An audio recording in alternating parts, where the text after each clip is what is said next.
அருட்பெரும் ஜோதி அருட்பெரும் ஜோதி தனிப்பெரும் கருணை அருட்பெரும் ஜோதி.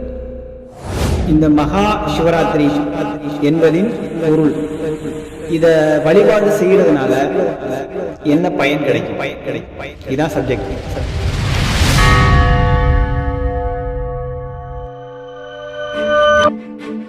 இந்த மகா சிவராத்திரி என்பது மக்களுக்கு இங்கே வழிபாட்டு முறையில பக்தி முறையில சொல்லிக் கொடுக்கப்பட்டிருக்கு. மாலை வேளையில தொடங்கக்கூடிய ஆகம விதிப்படி உட்பட்ட பூஜைகள் எல்லாமே பின்னிரவுன்னு சொல்லக்கூடிய நேர காலம், அதாவது 12, 1, 2, 3 மணி வரை தொடரும்.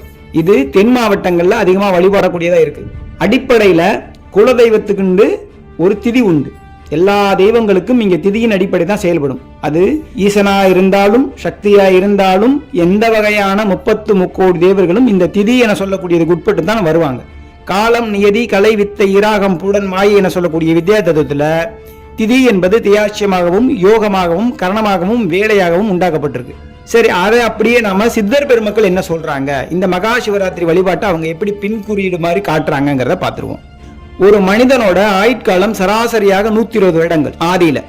அதோட 72 வருடம் அவன் கடுமையான தவமோ யோகமோ தியானமோ நிலைகள் பெற்றால் 72 வருடத்துல அவனோட 6 வகையான ஆதார சக்கரங்களை வெளிப்பாடு பண்ணிக்க முடியும். அதாவது வெளிப்படைய வைக்க முடியுங்கிறதா சத்தியம். ஒவ்வொரு சக்கரத்துக்கும் ஒவ்வொரு விதமான ரகசியமான அதிதேவர்கள் உண்டு. கருந்திரை, நீலத்திரை, பச்சைத்திரை, செம்மைத்திரை, பொன்மைத்திரை, வெண்மைத்திரை, கலப்பு திரைன்னு வள்ளல் பெருமானார் திரைகளா சொல்றாங்க. இந்த திரைகள் எல்லாமே ஆன்மீகத்துல சித்த புருஷர்கள் சொல்லக்கூடிய குண்டலினி என சொல்லக்கூடிய அசூர சக்தியின் வெளிப்பாடு தான். சத்வகுணம் அல்லாது தாமசம் ரஜஸ் குணத்துல இருந்தா குண்டலினி சக்தி வெளிப்படையாது. அது 5 வகையான நிலைகள்ல உண்டாகும்னு ராமகிருஷ்ண பரமஹம்ச சொல்லியிருக்காங்க. எல்லா பெரிய மகா அவதார புருஷர்களும் சொல்லக்கூடிய விஷயம், இந்த சிவராத்திரி வேளையில விழித்திருந்தால் குண்டலினி சக்தி வெளிப்படையும். இதான் உண்மை. சாதாரண மனிதர்களுக்கு அதை சொல்ல முடியாத காரணத்தினால பக்தியா குலதெய்வ வழிபாடு, குலதெய்வம் என்பது நம்ம முன்பே சொல்லியிருக்கேன்.